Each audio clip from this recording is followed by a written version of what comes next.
Energy stored in inductor.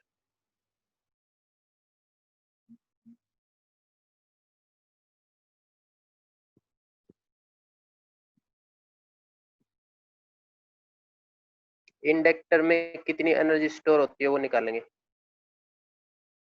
Energy stored in inductor. तो हमने इस तरह से पढ़ा था कि ये एक एसी सोर्स है, ये इंडक्टर है, यहाँ से हमने इंस्टेंटेनियस ईएमएफ दे दी, यहाँ से करंट फ्लो होगा, और करंट फ्लो होगा तो इसमें ईएमएफ बनेगी, है ना, ईएमएफ इंड्यूस होगी, अपोजिंग ईएमएफ। और यहाँ पे जो भी ईएमएफ बनती है ना, वो ईएमएफ इतनी बनती है -L di/dt। इस फॉर्मूले का यूज हम पहले 2 डेरिवेशन में कर चुके हैं। तो इंडक्टर के अंदर जो भी ईएमएफ इंड्यूस होगी वो कितनी होगी, E = -L di/dt। ये है कोएफिशिएंट ऑफ सेल्फ इंडक्शन, ये है rate of change of current, ठीक है, या फिर वेरिएशन इन करंट। इतनी ईएमएफ इंड्यूस होगी। और माइनस का मतलब इस करंट से अपोजिट डायरेक्शन में, माइनस का मतलब जो ईएमएफ बनेगी वो इस करंट से अपोजिट डायरेक्शन में। ये करंट यहाँ से ग्रो हो रहा है ना, इसको अपोज करेगी, अपोज करेगी। इसका मतलब करंट यहाँ से और जाए इधर, तो इसके अपोजिट डायरेक्शन में जाना पड़ेगा, है ना। तो इधर से ईएमएफ अपोज कर रही है, करंट को इंक्रीज नहीं होने दे रही, ग्रो नहीं होने दे रही। तो इस सोर्स ने एक्स्ट्रा काम करना पड़ेगा इसको उधर भेजने के लिए, करंट को ग्रो करवाने के लिए। तो ये जो भी एक्स्ट्रा काम करेगा ना, एक्सटर्नल सोर्स जो भी वर्क डन करेगा, वो वर्क डन इसकी as a potential energy store हो जाएगा। हमने अब तक यही पढ़ा है कि एनर्जी कैसे आती है, हम जो भी इसके ऊपर काम करेंगे ना, वो एनर्जी इसमें स्टोर हो जाएगी। तो क्यों काम करना पड़ेगा, क्योंकि यहाँ पे जो भी ईएमएफ इंड्यूस होगी वो अपोजिंग नेचर की होगी। तो इसलिए यहाँ पे करंट और ज्यादा पहुंचाने के लिए एक्सटर्नल सोर्स को काम करना पड़ेगा, काम करना पड़ेगा। जितना ये काम करेगा यहाँ पे ये करंट पहुंचाने के लिए, वो काम ही इसकी एज ए पोटेंशियल एनर्जी या फिर एनर्जी स्टोर हो जाएगा। ठीक है, तो देखो फिर किस तरह से निकालना है इसका वर्क डन। तो हम स्मॉल वर्क डन से स्टार्ट करेंगे कि यहाँ से स्मॉल करंट पहुंचाने में कितना वर्क डन करेगा। तो स्मॉल वर्क डन से स्टार्ट करेंगे, और वर्क डन का फॉर्मूला होता है PDT, dw = PDT, power into time. क्योंकि पावर हमने पढ़ा था ना, पावर होता है, इसको नहीं चले जाओ, work done by time, basic formula है। तो वर्क डन हो गया पावर इंटू में टाइम, स्मॉल वर्क डन है तो स्मॉल टाइम के लिए, ठीक है। अब हम इस पावर की वैल्यू पुट कर देते हैं। तो पावर तो हमने पढ़ा था ई आई होता है, पावर है ये ई आई, या फिर वी आई कह सकते हैं, वोल्टेज इंटू में करंट। पावर होता है वोल्टेज इंटू में करंट, ईएमएफ इंटू में करंट, ये dt। और जो भी ये वर्क डन कर रहे हैं हम यहाँ पे जो भी वर्क डन कर रहे हैं ये इसके अपोजिट कर रहे हैं, क्योंकि ईएमएफ अपोज कर रही है तो इसके अपोजिट वर्क डन कर रहे हैं, और अपोजिट वर्क डन कर रहे हैं तो ये माइनस का वर्क डन है ना, माइनस का work done, negative work done, ठीक है। तो इससे आगे हम इनकी वैल्यू पुट कर देते हैं। तो ई की वैल्यू पुट कर देते हैं, ई की वैल्यू कितनी है, ये रही ई की वैल्यू -L di/dt। तो ई की वैल्यू पुट कर देते हैं इसमें। तो ये माइनस यहाँ पे पुट करेंगे तो माइनस माइनस तो प्लस हो जाएगा, तो प्लस हो जाएगा L di/dt, है ना। ई की वैल्यू पुट कर दी हमने L di/dt, ये I अलग से है, ये dt अलग से है, ठीक है। तो हमने ये वैल्यू पुट कर दी यहाँ पे, ये माइनस का था, ये माइनस का था, प्लस हो गया, ठीक है। अब जो इसमें कटता है वो काट लेते हैं, L बच गया, dt से dt कैंसिल हो गया, ये dt है, dt से dt कैंसिल हो गया, जो I बच गया di बच गया। I को पहले लिख लेते हैं, तो I को पहले लिख लिया, और ये di बच गया, इतना बच गया। इधर है dw, ये स्मॉल वर्क डन है कि यहाँ से स्मॉल करंट इंक्रीज करवाने के लिए कितना वर्क डन करेंगे, इतना। और टोटल करंट अगर इंक्रीज करवाना है तो हम इंटीग्रेशन कर देंगे, और इंटीग्रेशन कर देंगे टोटल वर्क डन आ जाएगा। करंट कहाँ से कहाँ तक इंक्रीज करवाना हमने, 0 से I नोट तक, कि मैक्सिमम करंट इतना इस सर्किट के अंदर पहुंचाना हमने। तो ये चेंज इन करंट है कहाँ से कहाँ तक, 0 से I नोट तक। तो दोनों तरफ इंटीग्रेशन कर देंगे, टोटल वर्क डन आ जाएगा। तो इसका इंटीग्रेशन करेंगे तो W, और इसमें L तो कांस्टेंट है, L को बाहर निकाल लो। I का इंटीग्रेशन क्या होगा, कौन बताएगा I का इंटीग्रेशन, कोई एक बताओ।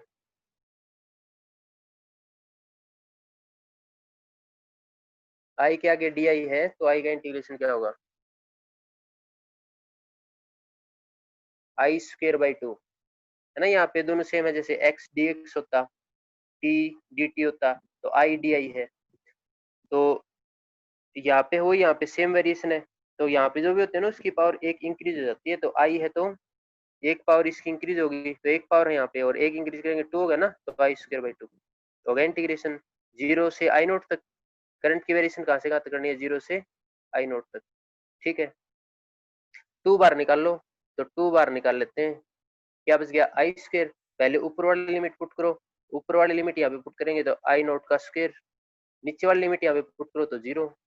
ये आ गया हमारा वर्क डन, कितना आ गया, ये 1/2 ही है, तो 1/2 एल, और इसकी से मल्टीप्लाई करेंगे तो आई नोट स्क्वायर, इसकी से मल्टीप्लाई करोगे 0 आएगा, कोई फायदा नहीं है लिखने का। तो इतना आ गया हमारा वर्क डन, और ये वर्क डन है, यही पोटेंशियल एनर्जी स्टोर हो जाएगा।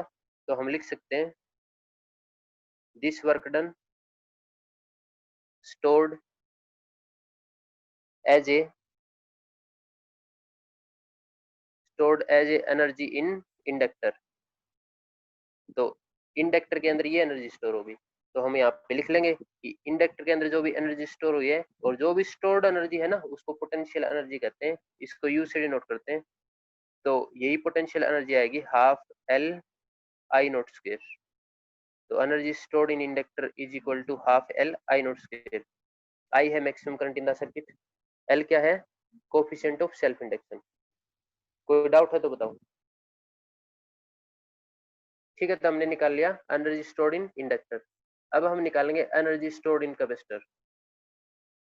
Next we will discuss energy stored in capacitor. Same इसी तरह से energy stored in capacitor, energy stored in capacitor. तो कैपेसिटर इस तरह से होता है, जैसे हम ये प्लेट लेते हैं, है ना, पैरेलल प्लेट, और ये इस तरह से प्लेट है, इसलिए ये हमें फ्रंट वाला हिस्सा दिख रहा है। एक्चुअल में तो ये ऐसे होती है प्लेट, इस तरह से। ठीक है, हम ऐसे कहते हैं कि इस पे हमने पॉजिटिव चार्ज दिया, है ना, इस पे पॉजिटिव चार्ज दिया तो इस पे नेगेटिव चार्ज इंड्यूस होगा, यहाँ पे नेगेटिव चार्ज। ठीक है, और इस तरफ पॉजिटिव चार्ज इंड्यूस होगा, और इस तरफ पॉजिटिव चार्ज इंड्यूस होगा, तो हमने इसको अर्थ से कनेक्ट कर दिया, तो पॉजिटिव चार्ज अर्थ में चला गया। इस तरह से पढ़ा था हमने कैपेसिटर के बारे में। ठीक है, तो अब देखो, इस पे पॉजिटिव चार्ज आ रहा है, तो हम ऐसे कह सकते हैं कि हम यहाँ से चार्ज इस तरफ डिस्प्लेस कर रहे हैं, यहाँ से इस तरफ चार्ज डिस्प्लेस कर रहे हैं, तो मान लो डी क्यू चार्ज डिस्प्लेस किया, और इधर से चार्ज इधर लेके जाएंगे, है ना, इधर से चार्ज इधर लेके जाएंगे। मान लो नेगेटिव चार्ज हम इधर लेके जा रहे हैं, और नेगेटिव चार्ज इधर लेके जा रहे हैं, तो यहाँ पे तो नेगेटिव आता जाएगा, है ना, नेगेटिव, और इधर क्या आता जाएगा, पॉजिटिव। पहले पढ़ा ना कि एटम में से अगर इलेक्ट्रॉन को निकालेंगे तो एटम पे पॉजिटिव चार्ज आ जाता है, एटम में से इलेक्ट्रॉन का मतलब नेगेटिव चार्ज। तो ऐसा मान सकते हैं कि इधर चार्ज लेके आएंगे तो यहाँ पे पॉजिटिव चार्ज कब आएगा, जब हमने नेगेटिव चार्ज रिमूव किया है। और इससे हम उल्टा कर लें, इससे उल्टा कर लें, तो इससे उल्टा हम ये कर सकते हैं कि अगर इधर से चार्ज हम इधर लेके आए, इधर से चार्ज इधर लेके आए प्लस डी क्यू, है ना, तो प्लस चार्ज इधर से इधर लेके आएंगे तो यहाँ पे तो प्लस आ जाएगा, और यहाँ पे माइनस, यहाँ पे माइनस का ज्यादा हो जाएगा। ठीक है, तो उसी एटम में से प्लस का चार्ज निकालेंगे तो उस पर नेगेटिव चार्ज आएगा, और इलेक्ट्रॉन निकालेंगे तो उसी पे पॉजिटिव। तो उसी हिसाब से अगर इस प्लेट से हम इस पे चार्ज डिस्प्लेस करें, पॉजिटिव चार्ज डिस्प्लेस करें, तो यहाँ पे तो नेगेटिव आता जाएगा और यहाँ पे पॉजिटिव। तो डी क्यू चार्ज इस प्लेट से इस प्लेट पे displace, D Q charge negative plate से पॉजिटिव प्लेट पे डिस्प्लेस करने में कितना हम वर्क डन करेंगे, वही वर्क डन इसकी as a potential energy store हो जाएगा। तो चलो देख लेते हैं इसको यहाँ से यहाँ तक डिस्प्लेस करने में हम कितना वर्क डन करेंगे। चलो स्टार्ट करते हैं। तो इस केस में वर्क डन का फॉर्मूला क्या है, उसी से स्टार्ट करते हैं कि किस हिसाब से हम इसके वर्क डन का फॉर्मूला लिख सकते हैं कैपेसिटर के केस में। तो हम ऐसे लिख सकते हैं कि स्मॉल चार्ज को लेके आए तो स्मॉल वर्क डन ही करना पड़ेगा, तो D W is equal to V D Q, D W is equal to V D Q. कहाँ से आया फॉर्मूला, ये फॉर्मूला यहाँ से आया, क्योंकि कैपेसिटर का केस है ना, तो इसमें हम कैपेसिटेंस पोटेंशियल ये चीजें पढ़ते हैं, चार्ज स्टोर हो रहा वो पढ़ते हैं। तो एक फॉर्मूला था Q is equal to CV, एक फॉर्मूला था Q is equal to CV, एक फॉर्मूला ये था potential is equal to work done by charge. एक फॉर्मूला ये था, potential is equal to work done by charge. तो वर्क डन क्या हो गया, पोटेंशियल इंटू में चार्ज, चार्ज को इधर ले जाओ, वर्क डन हो गया, है ना। तो पोटेंशियल इंटू में चार्ज, तो वर्क डन क्या होगा, पोटेंशियल इंटू में चार्ज। स्मॉल चार्ज को डिस्प्लेस कर रहे हैं, है ना, डी क्यू स्मॉल चार्ज है, स्मॉल चार्ज को डिस्प्लेस कर रहे हैं तो स्मॉल वर्क डन। ठीक है, तो वर्क डन का फॉर्मूला ये हो गया वी डी क्यू, यहाँ से बनाया हमने। यहाँ पे v की क्या वैल्यू पुट करें, v की वैल्यू इधर देख लो, क्या पुट करें v की वैल्यू, इसको इधर ले जाओ, है ना, तो q बाई सी। तो यहाँ पे v की वैल्यू हम पुट कर सकते हैं q बाई सी, यहाँ पे स्मॉल q ले लेते हैं, है ना, क्योंकि यहाँ पे हमने स्मॉल q नोट किया तो स्मॉल ले लेते हैं। तो v की वैल्यू q बाई सी, तो यहाँ पे पुट कर लेते हैं v की वैल्यू q बाई सी, साथ में dq। तो ये हमारा आ गया स्मॉल वर्क डन। और इस प्लेट से इस प्लेट पे टोटल चार्ज Q लेके आने के लिए, यहाँ से यहाँ तक टोटल चार्ज Q लेके आने के लिए कितना वर्क डन करेंगे, इसका मतलब टोटल चार्ज लेके आने के लिए टोटल वर्क डन निकालेंगे। तो टोटल वर्क डन निकालेंगे तो दोनों तरफ इंटीग्रेशन कर देंगे, तो दोनों तरफ हम इंटीग्रेट कर देंगे। तो इस प्लेट से इस प्लेट पे हमने कितना चार्ज लेके आना है, Q नोट, मैक्सिमम चार्ज, है ना, Q नोट। तो अब इसको सोल्व कर लेते हैं, तो दोनों तरफ हम इंटीग्रेशन करेंगे तो ये आ गया, इसका इंटीग्रेशन करेंगे तो Q by C D Q. Charge कितना लेके आना है, टोटल क्यू नोट। तो पहले इस पे कोई चार्ज नहीं था तो जीरो था, और लेके कितना आना है, क्यू नोट। तो ये लिमिट ले ली। अब इसको सोल्व कर लेते हैं, इसका इंटीग्रेशन करेंगे तो डब्लू टोटल वर्क डन, और इसका मैं यही कर देता हूँ, फिर नीचे लिख लेंगे। सी कांस्टेंट है, क्योंकि डी क्यू वेरिएबल है तो क्यू वेरिएबल है, सी कांस्टेंट है, सी को बाहर निकाल लो, निकाल लिया बाहर। क्यू का इंटीग्रेशन क्या होगा, जैसे हमने ऊपर देखा था, यहाँ पे आई और डी आई था, तो आई का इंटीग्रेशन कितना था, एक लिमिट इंक्रीज हो गई थी, है ना, पावर इंक्रीज हो गई थी, तो आई टू बाई टू। ऐसे यहाँ पे भी तो सेम है, सेम है भाई, क्यू है डी क्यू है, कितना integration, Q square by two, है ना, एक पावर इंक्रीज कर देंगे, तो इसका इंटीग्रेशन आ गया Q square by two. Limit zero से क्यू नोट, जीरो से क्यू नोट, टू को बाहर निकाल लेते हैं, कॉन्स्टेंट है तो टू को हम बाहर निकाल लेते हैं, तो टू सी आ गया, है ना, टू को बाहर निकालेंगे टू सी, क्या बस ये अंदर क्यू स्क्वायर। पहले ऊपर वाली लिमिट पुट करो, ऊपर वाली लिमिट पुट करेंगे तो क्यू नोट का स्क्वायर, नीचे वाली लिमिट पुट करेंगे तो जीरो का स्क्वायर, जीरो का स्क्वायर जीरो होता है। इसकी इससे मल्टीप्लाई कर लो, इसकी इससे मल्टीप्लाई करेंगे तो हमारे पास आ गया half Q naught square by C. ये वन बाई टू हाफ ही होता है ना, तो half Q naught square by C, इसका इससे मल्टीप्लाई कर देते इतना, अगर इससे मल्टीप्लाई करेंगे जीरो आएगा, लिखने का कोई फायदा नहीं है। तो इतना वर्क डन आ गया, और हमें पता है कि हमने जो भी वर्क डन किया है ना, this work done stored as a potential energy of the capacitor. तो इसी वर्क डन को हम पोटेंशियल एनर्जी से डिनोट कर देते हैं, तो ये आ गया हमारे potential energy half Q naught square by C, half Q naught square by C. दोबारा लिख देता हूँ कि कैपेसिटर की पोटेंशियल एनर्जी आ गई half Q naught square by C, कितनी आ गई, ठीक है। और इसका अगर दूसरा कोई फॉर्मूला बनाना चाहते हो ना, तो दूसरा फॉर्मूला ही बन जाएगा, क्यू की वैल्यू पुट कर देंगे, क्या होती है क्यू की वैल्यू, सीवी, तो यहाँ पे सीवी पुट कर लो, फॉर्मूला दूसरी फॉर्म में बन जाएगा। तो देखो पुट करते हैं,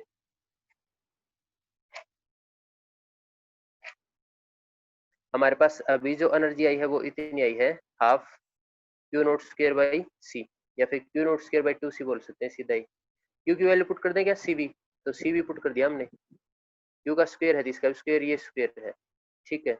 नीचे टू सी है, टू सी स्क्वायर करेंगे तो इसका भी स्क्वायर हो जाएगा, इसका भी स्क्वायर, इसका स्क्वायर हो जाएगा ना, तो इससे एक सी कट जाएगा, तो नीचे वाला सी कट गया, और नीचे वाला सी कट गया तो हमारे पास ये आंसर आ जाएगा, नीचे तो टू ही बच गया, ये सी स्क्वायर का तो एक सी कट गया तो सी, और ये V square as it is.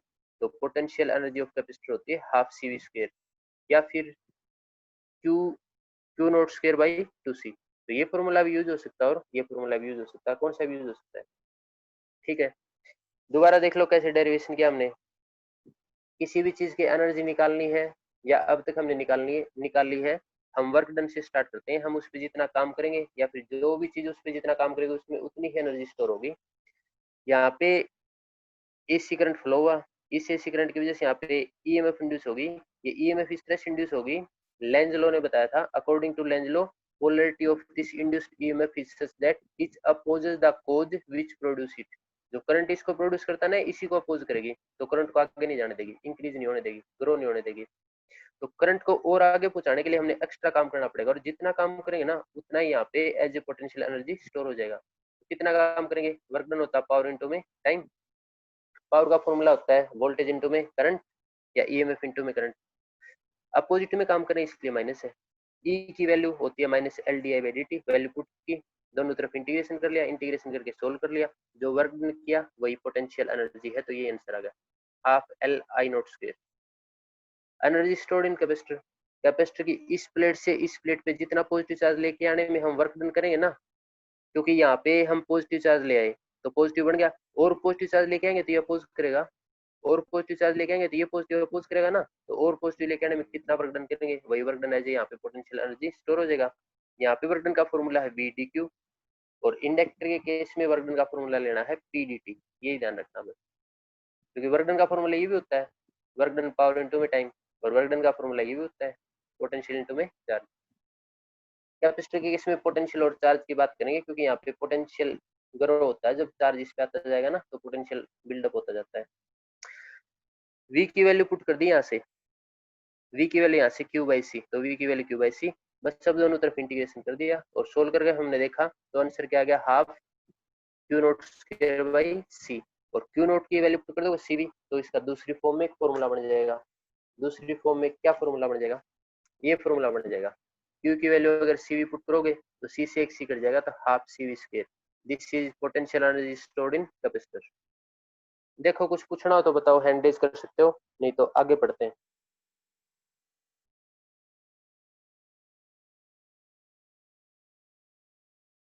चलो ठीक, आगे बढ़ते हैं।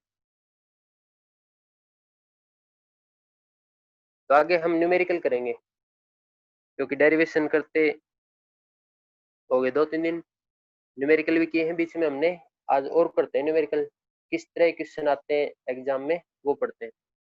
तो मैं तुम्हें क्वेश्चन दिखा देता हूँ, तभी अपना रफ नोटबुक और पेन रेडी कर लो और सोल्व करके आंसर बताओगे। पेन और रफ नोटबुक रेडी कर लो, क्वेश्चन अभी दिखा देता हूँ।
ये क्वेश्चन है, a light bulb is rated at 100 watt for 220 volt supply, find the resistance of bulb, the peak voltage of the source and the RMS current through the bulb। तो पहले ए निकालो, इस बल्ब का रेजिस्टेंस कितना है, करो solve. Hand raise कर लेना जिसका भी आंसर आ जाए। मैम जो भी हैंड रेज करे उसका उसको म्यूट कर देना, अनम्यूट कर देना। अगर ज्यादा बच्चे एकदम से हैंड रेज कर दें तो सभी को अनम्यूट मत करना, मैं बोल दूंगा किसको करना है। Hello hello, yes ma'am. Sir ये कर सकते हैं अनम्यूट अपने आप को, मैंने ऑप्शन दे दिया। अच्छा देखा, चलो ठीक। हाँ जी हाँ तो जी। सभी एक साथ मत करना, एक एक करके करना जिसका भी आंसर आ जाए। इसका मतलब ये नहीं है कि सभी इसको क्वेश्चन को देखते रहेंगे, सोल्व करो, नहीं तो किसी का वीडियो ऑन करवा लेंगे, दिखाओ नोटबुक में कहाँ पे क्या लिखा है।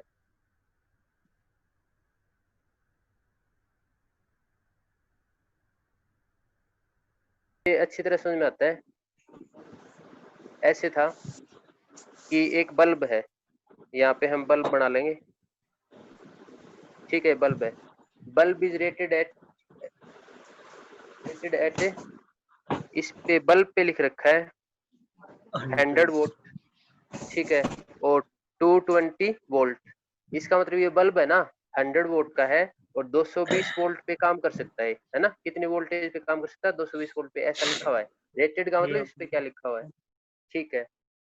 और हमने पहले क्वेश्चन पढ़े थे कि बल्ब पे जो लिखा होता है ना, ये लिखा होता है, या फिर यहाँ पे जो सप्लाई पे लिखा होता है, बल्ब पे जो लिखा होता है ये आरएमएस वैल्यू होती है। जो भी ये वोल्टेज इसने यहाँ पे दे दी ना, ये वोल्टेज आरएमएस वोल्टेज है, आरएमएस।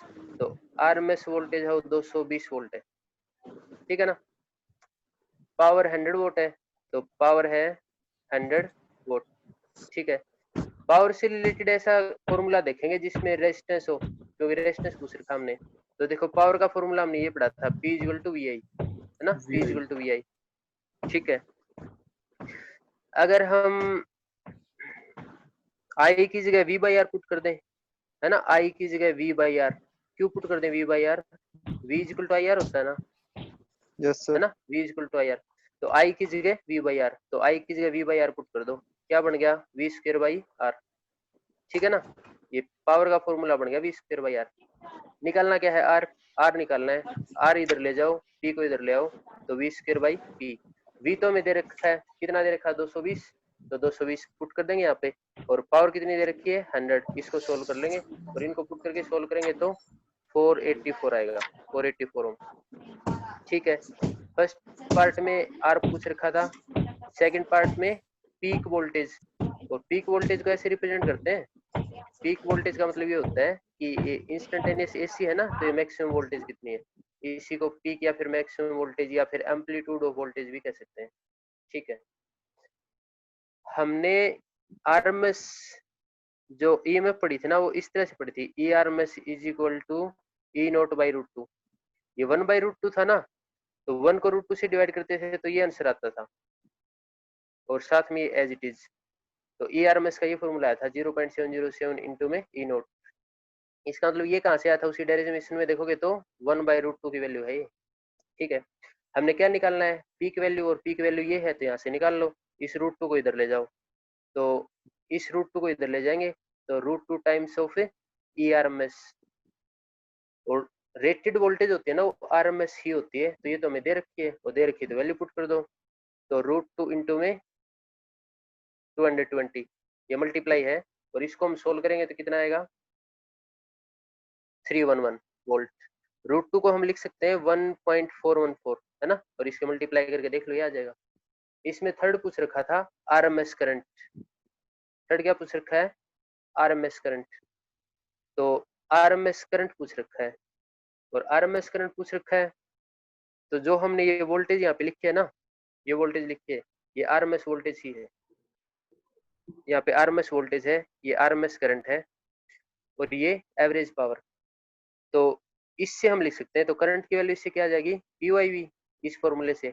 तो यहाँ से करंट की वैल्यू पी बाई वी, है ना, इतनी आ जाएगी, ठीक है। और इतनी आ जाएगी तो पावर कितनी दे रखी है, ये दे रखी है, पावर दे रखी है। वोल्टेज, और वोल्टेज हमने अभी, ये आरएमएस वोल्टेज है ना, और आरएमएस वोल्टेज जो हमने यूज की है, कौन सी यूज की है, 220, तो 220 यहाँ पे यूज कर लेंगे। तो पी की वैल्यू यहाँ पे है 100, और ये वोल्टेज है 220, इसको यहाँ पे सोल्व कर लेंगे, सोल्व करेंगे तो ये आएगा 0.45, और करंट निकाल रहे हैं एम्पियर, यहाँ पे आएगा। एग्जाम में अगर तुमने सारा सोल्व कर दिया और यूनिट अगर नहीं लगाई ना, तो हाफ मार्क्स कटेगा। यहाँ पे भी तुमने सोल्व कर दिया, यूनिट नहीं लगाई या फिर गलत लगाई, तो हाफ मार्क्स कटेगा। बेसिक तुम सोल्व करके 311 निकाल दो। अगर ईएमएफ पूछ रखे तो वोल्टेज, करंट पूछ रखा था एम्पियर का, यूनिट नहीं लगाई या फिर गलत लगा दी तो नंबर कटेगा, ठीक है। नेक्स्ट क्वेश्चन दिखाता हूँ, वो सोल्व करके दिख लो।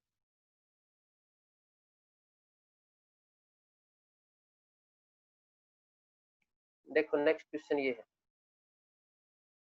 सभी स्टूडेंट सोल्व करेंगे।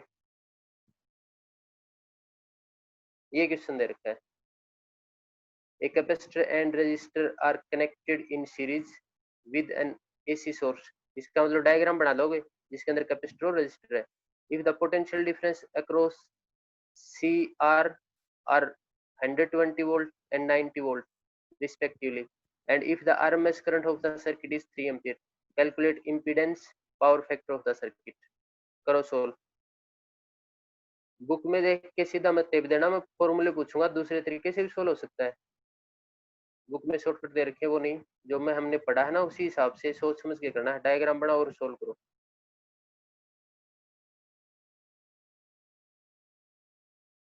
कैपेसिटर और रेजिस्टर सीरीज में कनेक्टेड है, इसका हमने डेरिवेशन किया था AC circuit with R and C. उसी डेरिवेशन के अंदर से फॉर्मूला पुट कर दो, सीधे आ जाएगा आंसर। क्वेश्चन देखो, डायग्राम बनाओ, इनकी वैल्यू गिवन है वो लिख लो।